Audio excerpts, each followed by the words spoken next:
मूर्ति की भक्ति से प्रसन्न हो जाते हैं, आप रैदास की भक्ति से प्रसन्न हो जाते हैं। हमारे आगरा में बंधुओं एक वैष्णव थे मुगल काल के समय पर, वो ठाकुर जी की नित्य सेवा किया करते थे। उनके घर में भी त्रिभंग लली ठाकुर जी थे, नित्य सेवा करते थे। परंतु मुगल काल में बंधुओं एक पीड़ा और थी कि जब मुगल के सैनिकों को पता चलता था कि किसी घर में ठाकुर जी की सेवा होती है, तो वो लोग क्या करते थे, सेवा करने वाले वैष्णव को गौ मांस और गौ रक्त फेंक करके उसको अपवित्र कर देते थे। बोले अब कर सेवा, अब तेरे ठाकुर जी तेरी सेवा स्वीकार नहीं करेंगे, हमारी तरह तू भी म्लेच्छ हो गया। तो इसलिए कई लोग क्या करते थे मुगल काल में, मुगलों से बचने के लिए 3 बजे ही सुबह प्रातः काल उठ करके स्नान ध्यान करके अपने ठाकुर जी की सेवा पूजा करते और 6 बजे तक तो ठाकुर जी को फिर शयन करा देते। कई वैष्णवों के यहाँ सेवा, जो मैंने एक घर में कथा की थी, एक गोयन का परिवार है, उनके यहां मैंने कथा की, इतनी सुंदर सेवा मैंने अपने जीवन में कहीं नहीं देखी। उनके आपरस की सेवा थी, श्री गिरधर लाल ही थे उनके घर पर, और सेवा कैसी, सुबह 4 बजे घर के सारे सदस्य उठ जाएंगे, छोटा बच्चा भी 4 बजे सब उठ जाएंगे। 4 बजे उठ करके सब स्नान कर लेते हैं। अपरस में जो लोग हैं वो अपरस में चले जाते हैं, वो किसी का स्पर्श नहीं करेंगे। सुबह ठाकुर जी का 4 बजे मंगला होगी, मंगला के बाद ठाकुर जी का मंगला भोग रखा जाएगा। 4:30 बजे तक ठाकुर जी को स्नान ध्यान करा के श्रृंगार करके 5 बजे ठाकुर जी की श्रृंगार आरती, श्रृंगार आरती करने के बाद में 5:30-6 बजे ठाकुर जी का राजभोग, राजभोग करने के बाद राजभोग आरती, फिर उसके बाद आधे घंटे बाद ठाकुर जी की संध्या आरती, 5:30-6 बजे तक संध्या आरती, 7:30 बजे तक ठाकुर जी का शयन भोग, और 7:30 बजे ठाकुर जी का शयन भोग करके ठाकुर जी को बढ़िया पढ़ा करके शयन आरती करके पूरा घर 8 बजे निवृत्त सेवा से। बड़े लोग अपनी ऑफिस चले गए, फैक्ट्री चले गए, बच्चे अपने कॉलेज स्कूल चले गए, और ठाकुर जी पहुंच गए। अब सुबह उठेंगे दूसरे दिन 4 बजे। मतलब पूरे दिन की अष्टयाम सेवा 4 घंटे में पूरी। बहुत सुंदर सेवा। तो ये प्राचीन काल में मुगलों से बचने के लिए वैष्णव जन अर्धरात्रि में ही ठाकुर जी को उठा करके सेवा आदि कर देते थे, क्योंकि सुबह घंटे घड़ियाल बजाओ तो मुगल आ जाते थे, आके तलवार दिखाते सीधे ठाकुर जी को तोड़ फोड़ जाते। तो एक वैष्णव आगरा में रहते थे, उन्होंने क्या किया, अपने ठाकुर जी की नित्य सेवा करते थे, अपने हाथ से ही करते थे। सुबह सुबह 3 बजे उठ के स्नान ध्यान करके मटका लेके जाते, और आगरा में भी यमुना जी हैं, यमुना जी का जल अपने हाथों से भर के लाते, तब अपने ठाकुर जी को स्नान करा करके संध्या पूजन वंदन आदि सब करते थे। नित्य का उनका नियम था। एक दिन इतनी मूसलधार बारिश हुई महाराज, इतनी बारिश, लाइट तो उस समय थी नहीं, दिया सब चलते थे। क्या करें, आज सेवा कैसे होगी? मन में विचार करने लगे, बोले अब तो हम जा ही नहीं पाएंगे, अब यमुना जल कैसे भर के लाएं, ठाकुर जी को स्नान कराना है, संभव ही नहीं हो पा रहा है। सुबह तक की प्रतीक्षा करें, दिन में जाएं तो मुगल परेशान करते हैं। ये मन में विचार कर ही रहे थे, सोच रहे थे आज ठाकुर जी की सेवा नहीं हो पाएगी, और इस बात से इतने घबरा गए कि हाथ पांव उनके कांपने लगे। बोले आज ठाकुर जी की सेवा कैसे होगी? वैष्णव का तो सर्वधन ठाकुर जी हैं। इतने में बंधुओं क्या हुआ, उनके घर के बाहर एक मशाल लिया व्यक्ति आ गया। उसकी मशाल देख करके ये थोड़े से मन में आया कि भाई ये व्यक्ति जा रहा है, जब तक इसकी मशाल की प्रकाश दिख रहा है तब तक इसके पीछे ही चल दें। उसके पीछे पीछे चले गए और वो यमुना जी के तट पे ही गया। वहां जैसे ये पहुंचे इन्होंने कहा बढ़िया है, इसके सहारे हम आ गए, वापस तो हम जैसे तैसे लौट भी जाएंगे। और महाराज उन्होंने यमुना जल आदि सब अपना भर लिया, बड़े प्रसन्न थे, ठाकुर जी की सेवा पूरी होगी। जैसे ही वापस जाने लगे तो मसाल वाला व्यक्ति पुनश्च आगे चलने लगा और मार्ग दिखाता दिखाता उनके घर के पास तक तो गया, पर वो तो अपना आगे चला गया, ये अपने घर आ गए। बोले बड़ा बड़ा भला आदमी था भैया, अपने किसी काम से गया होगा, लेकिन इसकी मसाल ने हमारी सेवा पूरी करा दी। ठाकुर जी का बड़ा अनुग्रह है कि हमारी सेवा आज नहीं छूटेगी। खूब प्रसन्न हो गए थे महाराज, अपने हाथ पांव धोए, कीचड़ लग गई थी। ठाकुर जी का जल आदि लेकर के चंदन वंदन घिस करके जैसे ही मंगला के लिए मंदिर में गए और जैसे ही कपाट खोले तो त्रिभंग ललित श्याम सुंदर जो सामने खड़े थे उनके पैर कीचड़ में हो रहे थे और हाथों में मसाल का तेल लगा हुआ था, और उसमें से वो मट्टी के तेल की सुगंध ठाकुर जी में से आ रही थी। ये देख करके वैष्णव तो लिपट गया ठाकुर जी से, बोले मैं आपको निलाता भी हूं ना, ये भी मेरी सामर्थ्य नहीं है, ये भी आपकी कृपा से ही मैं कर पा रहा हूं ठाकुर जी। कहां मैं विचार करता हूं कि हम कर रहे हैं, कुछ भी नहीं। आप एक बार ठाकुर जी को घर में पधरा करके सेवा का संकल्प लेते हो, आपने संकल्प नहीं लिया, ठाकुर जी संकल्प लेते हैं, इससे मुझे अपनी सेवा करवानी है। एक दिन भी विक्षेप आप करते हो तो ये मत सोचो कि आप व्यस्त थे इसलिए हुआ। आज ठाकुर जी नाराज हैं हमसे, इसीलिए अपनी सेवा नहीं करा रहे हैं। कुंती ने भगवान की स्तुति गाई, भगवान ने कुंती के ऊपर मधुर कृपा की। आगे भागवत में फिर ठाकुर जी प्रस्थान करने लगे पुनश्च द्वारिका के लिए, तो युधिष्ठिर जी रोने लगे। भगवान युधिष्ठिर जी को लेकर के रणभूमि में गए जहां पर भीष्म पितामह भगवान की प्रतीक्षा कर रहे थे। बंधुओं, महाभारत का एक पात्र और है, और ये महाभारत के ऐसे पात्र हैं जो मुझे बहुत प्रिय हैं, जिनका नाम है भीष्म पितामह। बहुत सुंदर, अद्भुत हैं भीष्म पितामह। जीवन चाहे कैसे भी जियो, पर अंतिम क्षण ऐसा होना चाहिए जैसा भीष्म पितामह का था। भीष्म पितामह ने अपनी इच्छा मृत्यु के वरदान को कितनी श्रेष्ठता से स्वीकार किया। आप सबको पता है ना कि भीष्म पितामह को इच्छा मृत्यु का वरदान था। जब तक उनकी इच्छा नहीं होगी तब तक प्राण नहीं त्यागेंगे भीष्म पितामह। संसार के हम आप सब लोगों को यदि इच्छा मृत्यु का वरदान मिल जाए कि तुम्हारी इच्छा जब होगी तब तुम प्राण त्यागना, पहली बात तो ये कि हमारी इच्छा ही नहीं होगी कभी, लेकिन एक शर्त लागू हो जाए कि नहीं, प्राण तो तुमको त्यागने पड़ेंगे लेकिन तुम्हारी इच्छा, तो सबसे पहला काम क्या होगा पता है? हम आप सब लोग पहले तो हाफ सेंचुरी पार, पूरी फुल सेंचुरी पार कर जाएंगे, 100 से तो ऊपर ही जाएंगे सब। 100 तक तो हम प्राण त्यागने वाले हैं ही नहीं। और उसके बाद भी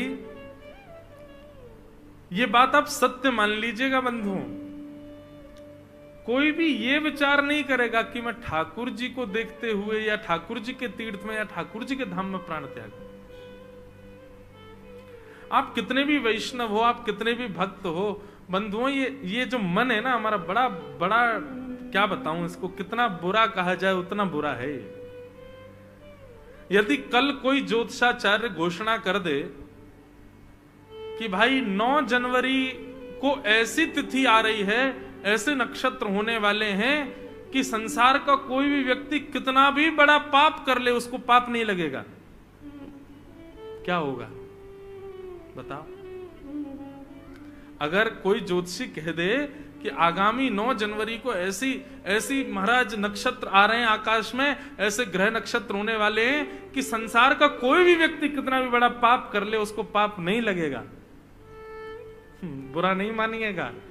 वैष्णव भी माला छोड़ देंगे अपनी, आज तो दिन है कर लो।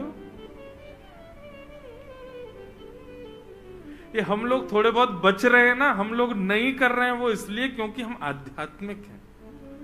नहीं तो आध्यात्म जीवन में ना हो, सत्संग जीवन में ना हो, हम सब की प्रवृत्ति पाप की होगी।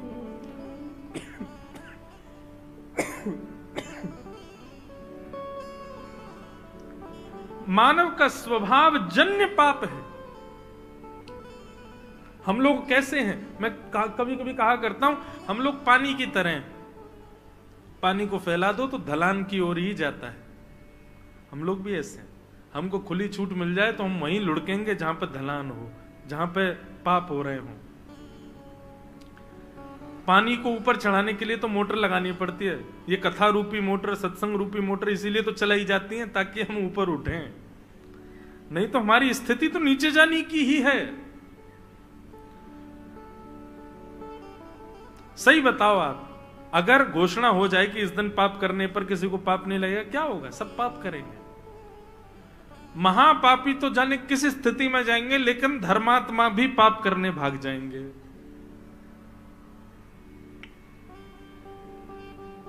जिस प्रकार नवरात्रि में नॉनवेज नहीं खाते लोग, नवरात्रि में गंदी चीज नहीं करते, मंगलवार के दिन कुछ गलत खाते पीते नहीं, क्यों? मंगलवार है भाई।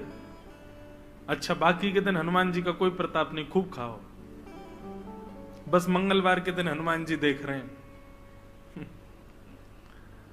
बड़े विचित्र हैं भैया हम मानव। हम कभी कभी ठाकुर जी भी कहते तो होंगे, यार ये क्या बनाया मैंने मानव को, अपनी स्थिति के अनुसार सब बना लेता है, मेंटेन करके रखता है। अब रहे सहे व्रत आए थे हमारे जीवन में कि व्रत किया करो। एकादशी का व्रत, अभी आ रही है एकादशी, और सोमवार के व्रत आदि आदि व्रत होते हैं। प्रदोष के, शंकर जी को मानने वाले प्रदोष के व्रत करते हैं।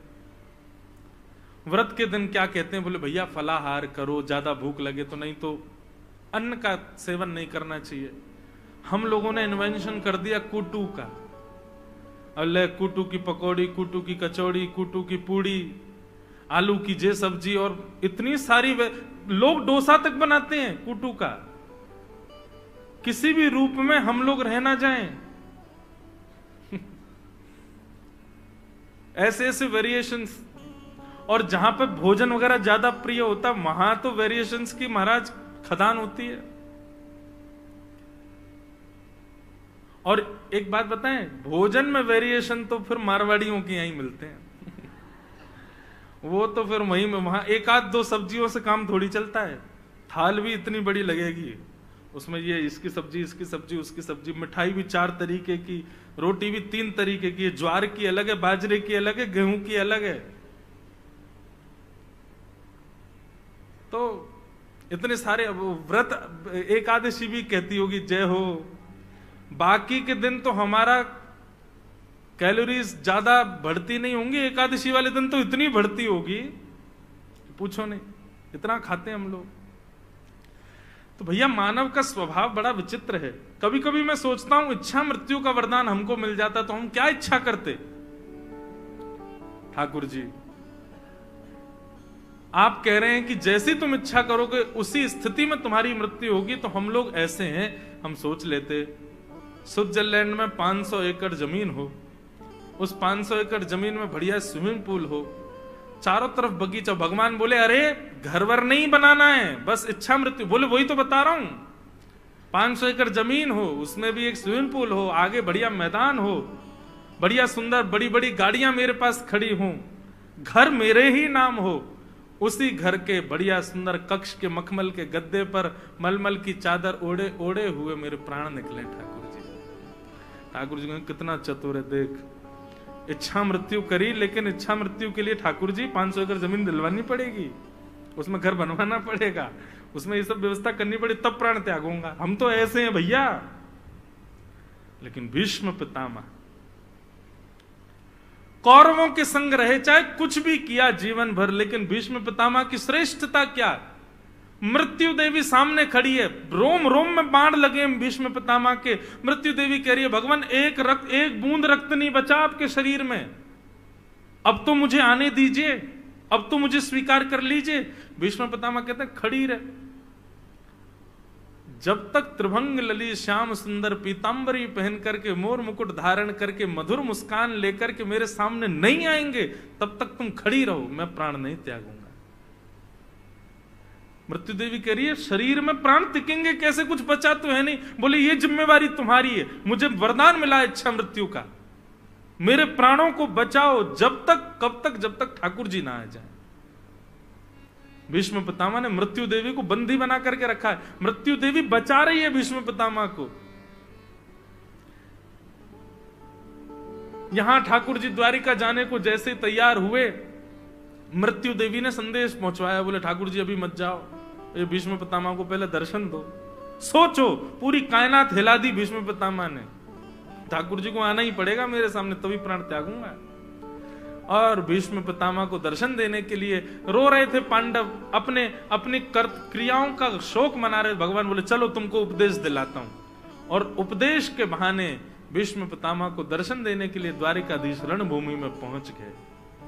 भीष्म पितामह बाणों की सैया पर लेटे हैं, तभी देखते हैं सुंदर चंदन की सुगंधी आ रही है, मोर पीछ लहरा रहा है, पीली पीतांबरी ओढ़े चमक रहे हैं श्याम सुंदर, द्वारिकाधीश उनकी तरफ बढ़े आ रहे हैं। भीष्म पितामह को अपने रोम रोम में लगे बाण का कष्ट नहीं हो रहा है, हृदय प्रसन्न हो रहा है, नेत्रों में अश्रु बह रहे हैं कि मेरे श्याम सुंदर आ रहे हैं। ठाकुर जी सामने आकर के खड़े हो गए। बंधु, मृत्यु हो तो ऐसी। आप हमारी एक बात मानिए बंधु, आज से ठाकुर जी से सब मांगना बंद करो, बस एक वस्तु मांगो। ठाकुर जी से कह देना, ठाकुर जी हमारे जीवन में दुख, सुख, आनंद, संपत्ति ये सब हमारे कर्म से हमको प्राप्त होंगे, पर आप हमारे कर्मों से हमको प्राप्त नहीं होंगे। इसलिए नाथ कृपा करना, जीवन चाहे जैसा निकले हमारा, पर जब हमारे प्राण निकले तब आप सामने होना हमारे। आज से बंधु अब समय नहीं है हमारे पास। अभी तो कोविड आया, अब जाने कौन कौन से वायरस और आएंगे भैया, ये प्राण वराण कभी भी निकल सकते हैं हमारे, कोई पता नहीं कब छुट्टी हो जाए हमारी। इसलिए आज से प्रार्थना करना प्रारंभ कर दो भगवान। अच्छा है आपने हमको पुत्र दिया, पुत्री दी, सुंदर पत्नी दी, सुंदर पति दिया, बहुत संपत्ति दे दी, जीवन में किसी को कष्ट दिए, किसी को सुख दिए, जो भी दो ठाकुर जी हमको सब स्वीकार है, हम सब सहेंगे जो आप दोगे। बस हमारी एक बात मान लीजिए, आप बस इतना कर देना, हमको 1 सेकंड चाहिए आपका। जब मेरी अंतिम श्वास निकल रही हो, उस अंतिम क्षण में मुझे कोई ना दिखे, मेरे त्रिभंग ललित श्याम सुंदर मुझको दिख जाए बस, और कोई ना, मुझे और कुछ नहीं चाहिए। इतना तो कर सकते हो ना ठाकुर जी, इतना तो कहना स्वामी, जब प्राण तन से निकले। बंधुओं, रोज अपने ठाकुर जी से ये निवेदन रात्रि में किया करो। जब उनको शयन कराओ ना, सुबह सुबह उठते ही मत चढ़ जाओ ठाकुर जी को, ठाकुर जी यूं कर दो, नहीं। रात में जब सो रहे हो, माता पिता से कोई बात मनवानी हो बालक को, तो रात में जब बालक सो रहा हो, माता पिता सो रहे हो, तब वो जाता है चद्दर के भीतर हाथ डाल के पैर दबाता है। माँ कहती क्या बात है? नहीं नहीं कुछ नहीं। बोले आज बड़ी सेवा चल रही है तुझे, है सेवा कर रहा है? बोले माँ कल बच्चे सब घूमने जा रहे हैं, मैं जाऊं साथ में? अब उसको पता है कि माँ जब बैठी होगी, खड़ी होगी, खाना बना, तब पूछूं तो मारेगी। सो रही हो, आधी नींद में हो, तब पैर दबाए। मैया कल जाने दो ना, सब लोग जा रहे हैं हैदराबाद घूमने, में भी जाऊं। तब माँ मान जाती है, ठीक है चला जियो, ध्यान रखियो अपना, ठीक है, खुश हो जाता है बालक। ठीक वैसे ही ठाकुर जी को दिन भर कुछ मत कहना, रात में जब ठाकुर जी को शयन कराओ ना, तब इत्र सुंदर ठाकुर जी के चरणों में लगाना।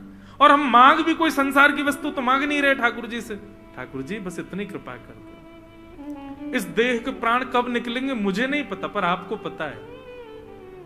मेरी मृत्यु निश्चित है, आपको पता है मेरे प्राण कब कहां कैसे निकलने वाले हैं। मैं बस आपसे इतनी प्रार्थना करना चाहता हूं ठाकुर जी, ऐसी स्थिति कर देना जब मेरे प्राण निकलने वाले हों, श्री गंगा जी का तट हो, यमुना का वंशीवट हो, और मेरा सांवरा निकट हो, जब प्राण तन से निकले। और ठाकुर जी मेरी मृत्यु जब हो रही होगी ना, सब लोग अस्त व्यस्त वस्त्र पहन करके आएंगे। भाई शोक की घड़ी में कोई सज के तो आता नहीं है, सब लोग ऐसे ही रात्रि में पता चल जाए किसी के प्राण निकले तो बेचारे जैसे हम सोए होते हैं वैसे ही भागते हैं। ठाकुर जी सब अस्त व्यस्त आएंगे, मुझे किसी से मतलब नहीं, लेकिन आप तो सज धज के आना। पीतांबरी कसी हो, मुखड़े पे एक हंसी हो, छवि मन में ये बसी हो, जब प्राण तन से निकले, उस समय जल्दी आना, नानाथ भूल जाना, श्री राधे को साथ लाना, जब प्राण तन से। बंधुओं, ये इच्छा मृत्यु केवल भीष्म पितामह को नहीं मिली है, मुझे भी मिली है, आपको भी मिली है। हम सबको इच्छा मृत्यु का वरदान है, परंतु हमने कभी मृत्यु की इच्छा की ही नहीं है, आज तक कभी विचार किया ही नहीं। मैं अपनी कथाओं में कहा करता हूं, व्यक्ति हर उस वस्तु के लिए प्री प्रिपेयर्ड हो जाता है जो उसको पता है, जो उसको नहीं पता है उसके लिए प्री प्रिपेयर्ड है। वो कॉलेज कहां से करेगा उसको नहीं पता, लेकिन वो पहले ही सोच लेता उस कॉलेज में पढ़ूंगा। उसको नहीं पता उसका ब्याह कहां किससे होगा, लेकिन वो पहले ही सोच लेता ऐसी कन्या होनी चाहिए या ऐसा पुरुष होना चाहिए जिससे मेरा ब्याह हो। उसको नहीं पता उसके बालक कैसे होंगे, नाम पहले ही सोच लेता है, ऐसा बेटा होगा तो ये नाम, बेटी होगी तो ये नाम। उसको नहीं पता बालक पढ़ने लिखने वाले होंगे, स्कूल पहले ही सोच लेगा वहां पढ़ाऊंगा। उसको नहीं पता उसका घर कहां होगा, पहले ही सोच लेता है घर ऐसा बनवाऊंगा, कभी बनवाऊंगा तो। लेकिन उसको पता है कि एक दिन उसको मर जाना है, उसके लिए कभी नहीं सोचता। हर उस बात के लिए चिंतन करता है व्यक्ति जो उसको पता नहीं है, पर जो उसको पता है उसके लिए कभी विचार नहीं करता। हमारी कई बात मानना, कल पल पल में परलय होएगी, बहुरी करेगो कब, कल करे सो आज करे, आज करे सो अब। आज कथा के ही बाद आप सब लोग अपने अपने आराध्य देव का स्मरण करना और आज ही इच्छा मृत्यु करना। हे नाथ, हमारे प्राण कब निकलेंगे हमें नहीं पता, आपको सब पता है। बस हमसे एक ही अभिलाषा आपसे रखते हैं ठाकुर जी, जब भी हमारे प्राण निकलें तो ऐसी ऐसी सिचुएशन क्रिएट कर देना, और सिचुएशन जो आपको बढ़िया लगे बता देना।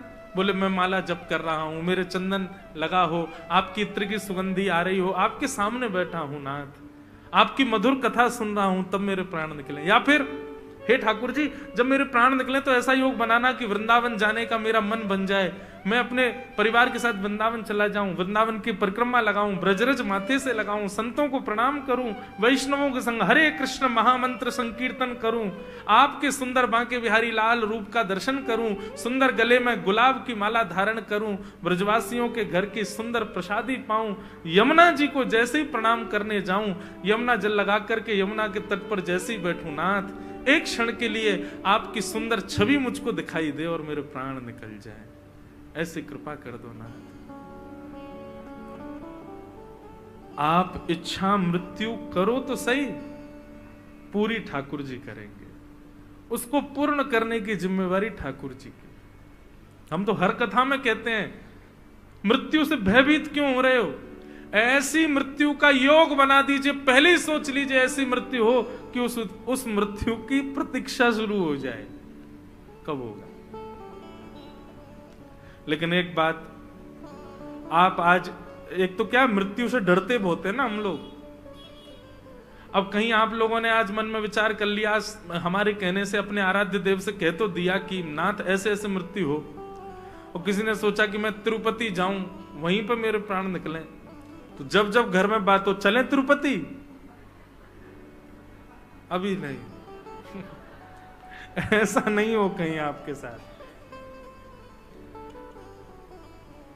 कहीं भयभीत मत हो जाना। मुझे इस बात का डर है कि हे नाथ, जब मैं आपकी माला कर रहा हूं तभी मेरे प्राण निकले, कहीं आप माला करो, आज नहीं कल ही करूंगा, आज तो मुझे 4-5 काम है, कहीं प्राण निकल गए तो। ऐसा नहीं भैया, ऐसे भयभीत मत हो जाना। मृत्यु को उत्सव बनाइए, ठाकुर जी से प्रार्थना करो नाथ मेरे अंतिम क्षण में निश्चित आ जाना, कृपा करना। भीष्म पितामह के सामने ठाकुर जी खड़े हैं। भीष्म पितामह ने पहले तो पांडवों को ज्ञान उपदेश किया, और ज्ञान उपदेश करने के बाद भीष्म पितामह ने अपनी स्थिति को एकाग्र किया और ठाकुर जी से कहा आइए मेरे सामने खड़े हो जाइए, जरा देखूं तो सही आपको। ठाकुर जी सामने आकर के जैसे ही खड़े हुए, भीष्म पितामह बोले अब जब तक मेरी श्वास रुक ना जाए खड़े रहिएगा सामने। ठाकुर जी बोले इच्छा मृत्यु का वरदान है, तुम सोच लो 10 साल तक मरना ही नहीं है तो हम यहीं खड़े रहें। भीष्म पितामह बोले निश्चित 10 साल तक प्राण निकले खड़े रहना यहीं पे। ठाकुर जी सामने खड़े। भीष्म पितामह बोले मुरझाया हुआ सा चेहरा नहीं देखना है मुझे आपका, प्रसन्न हासा रुड़लो चलो लसत, आपकी सुंदर दंतावली दिखनी चाहिए मुझे, सुंदर आपके कपोल चमकने चाहिए मेरे सामने, ये आपके कटाक्ष नेत्रों में सुंदर मधुरता का दर्शन होना चाहिए ठाकुर जी। अब भीष्म पितामह कह रहे हैं और ठाकुर जी वैसा भेष बना रहे हैं। और जैसे ही भीष्म पितामह के मन का भेष आया, भीष्म पितामह बोले बस भगवान अब मैं अपने प्राण त्याग दूंगा, उससे पहले एक स्तुति आपकी गाना चाहता हूं। इसी को भीष्म स्तुति कहते हैं, मुझे बहुत प्रिय है भीष्म स्तुति। भीष्म पितामह क्या कहते हैं, 2-4 श्लोक गा दें फिर उसकी व्याख्या करेंगे। इतिमते रूपकल्पिता वितृष्णा भगवत सात्वत पुंगवे विभुम्ने स्वसुखमुपगते क्वचिद्विहर्तुं प्रकृतिमुपेयुषि यद्भव प्रवाह त्रिभुवनकमनं तमालवर्णं रविकरगौरवनाम्बरं दधाने वपुरलककुला वृताननाब्जं विजय सखे रतिरस्तु मे वत्या।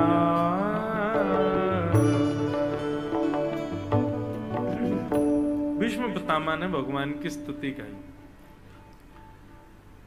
क्या स्तुति गा रहे हैं भीष्म पितामह? ठाकुर जी से कह रहे हैं ठाकुर जी इतिमति रूप कल्पिता वितृष्णा भगवत सात्वत पुंगवे विभुम्ने, अब संसार की मेरी मति में इति हो गई। इति का मतलब होता अंत हो गया। अब तक मैं विचार करता था संसार के लिए जी रहे हैं, संसार के लिए ये करना, संसार के लिए, अब मुझे संसार से कोई इच्छा नहीं नाथ, संसार के भावों की इति अब मेरे भक्ति भाव का प्रारंभ हो रहा है नाथ। मैं मृत्यु प्राप्त करने से पहले अपनी एक अंतिम इच्छा पूरी करना चाहता हूं। भगवान बोले क्या है तुम्हारी अंतिम इच्छा? बहुत सावधानी से सुनिए सब लोग। भीष्म पितामह कहते हैं भगवान मेरी एक कुंवारी बेटी है, उसका मैं ब्याह करना चाहता हूं। भगवान बोले हो बाल ब्रह्मचारी भीष्म पितामह, तुम्हारा तो ब्याह भी नहीं हुआ है और तुम्हारी बेटी भी हो गई। कहां गुण खिला रहे थे, कहां है तुम्हारी बेटी? और ये तो बता दो, ये भीष्म पितामह ये काका तो तुम हो, काकी कौन है हमारी? ये कहां से हुई है लाली आपको? अरे भैया देखो महाभारत युद्ध में सब कहते रहते ब्रह्मचारी भीष्म पितामह, ब्रह्मचारी भीष्म पितामह, आज पता चली ये तो कोई ब्रह्मचर्य नहीं है। चलो भीष्म पितामह हम किसी से नहीं कहेंगे, बताओ तुम्हारी बेटी कहां है, कौन है और उसका क्या करना है, उसका ब्याह करना है, ठीक है हम कराएंगे, बताओ कैसे क्या स्थिति है। भीष्म पितामह बोले ज्यादा अपने मन में ख्वाब में कुछ भी मत सोचने लग जाइए। ठाकुर जी बिना ब्याह के एक बेटी आपने पूरे विश्व को दे रखी है, बिना ब्याह के एक बेटी हम सबके पास है। भगवान बोले कौन सी? बोले मति, बुद्धि, हमारी बेटी है। भीष्म पितामह की बात सुन भगवान बड़े ऐसे, अच्छा इसकी बात कर रहे हो? बोले हाँ। बोले बेटी क्यों है? बोले बेटी इसलिए क्योंकि बेटी का स्वभाव क्या होता है, अपनी इच्छा पिता से पूरी करवाना। पिताजी मुझे ये चाहिए, पिताजी वो चाहिए। पिता मां का प्रेम बेटे से ज्यादा होता है, पिता का प्रेम बेटी से सहज होता है, ये निश्चित है। तो जितनी भी माताएं यहां बैठी हैं उनकी मति उनका बेटा है और भाई लोगों की मति जो है वो उनकी बेटी है। Cross connection. तो भीष्म पितामह कहते मैं अपनी मति रूपी बेटी का ब्याह करना चाहता हूं। भगवान बोले वाह, मतलब एक होती है सीधी बात, मैं आपको अपनी मति देना चाहता हूं, ऐसा नहीं कह रहे हैं भीष्म पितामह।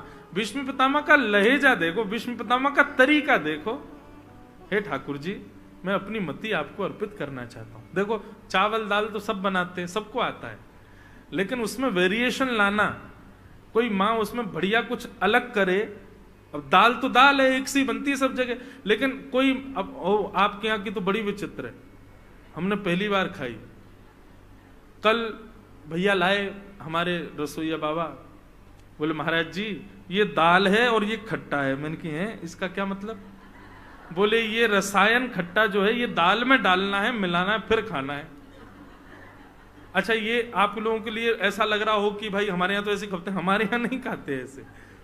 मैंने कहा तो फिर इसमें क्या करना है? बोले कि इसको रसायन को दाल में डालो, मिलाओ, फिर खाओ। मैंने कहा तो जो बनाने वाले थे बनाते समय डाल देते इसको। बोले नहीं यहाँ का नियम है, अलग अलग करके खाते हैं। मैंने कहा वाह भाई, तो वेरिएशन है ना। अब नॉर्मल दाल तो सब बनाते हैं, लेकिन उसमें वेरिएशन किया तो फिर खाने वाले को भी आश्चर्य हुआ कि कुछ तो अलग होगा। और निश्चित ही जब खाई तो वो अलग ही थी कुछ। वो मैंने बिना उसको डाले जब दाल खाई तो बड़ी खट्टी, उसको मिला के खाया तो थोड़ा स्वाद अलग सा आ रहा था। ठीक वैसे ही बंधुओं, भक्ति तो सब कर रहे हैं, लेकिन वेरिएशन देखते हैं ठाकुर जी। आपकी भक्ति में वेरिएशन कैसा है? नवीनपन, कुछ नवीन है कि नहीं? रोज सुबह 4 बजे उठा देते हो, घंटी घुमा के उठ जाओ ठाकुर जी, और फिर महाराज 5 बजे नवा दिए ठाकुर जी, कपड़े पहना दिए, इत्र लगा दिया और चनौरी का भोग लगा दिया, दोपहर में ये भोग, रात में फिर इतने बजे सुला दी। ठाकुर जी भी बोर हो जाते होंगे, पूरे दिन एक सी करता रहता, कुछ नया तो करता नहीं। अपनी भक्ति में नवीनता लाओ, वेरिएशन लाओ। ठाकुर जी भी चकित होते हो, आश्चर्यचकित रहते हो, आज पता नहीं क्या करेगा, कुछ तो नया करेगा। रैदास जी के विषय में मैं कथाओं में सुनाया करता हूं। रैदास जी की भक्ति कैसी? रैदास जी को जब ठाकुर जी प्राप्त हुए तो रैदास जी बोले अब ठाकुर जी को लेकर के अयोध्या जाऊं, द्वारिका जाऊं, वृंदावन जाऊं, बहुत खर्चा होता है और मेरे पे इतना पैसा है नहीं, व्यवस्था मुझ पे है नहीं, और फिर सब जगह भोजन पानी की, अपरस की व्यवस्था हो नहीं पाती। रैदास जी बोले क्या करूं, ठाकुर जी को घुमाने का बड़ा मन है। तो रैदास जी ने क्या किया, अपने घर के चारों ओर अंदर कागज में लिख लिख करके धामों के नाम, ये अयोध्या, ये श्रीरंगम, ये तिरुपति बालाजी, ये वृंदावन, ये जगन्नाथपुरी, ये द्वारिका धाम, ऐसे करके पर्चियों में लिख दिया। और बीच में ठाकुर जी की चौकी थी, ठाकुर जी को रोज श्रृंगार करते, सजा धजा करके, और फिर ठाकुर जी के, ठाकुर जी बताओ कहां चलोगे घूमने? अच्छा अयोध्या चलेंगे।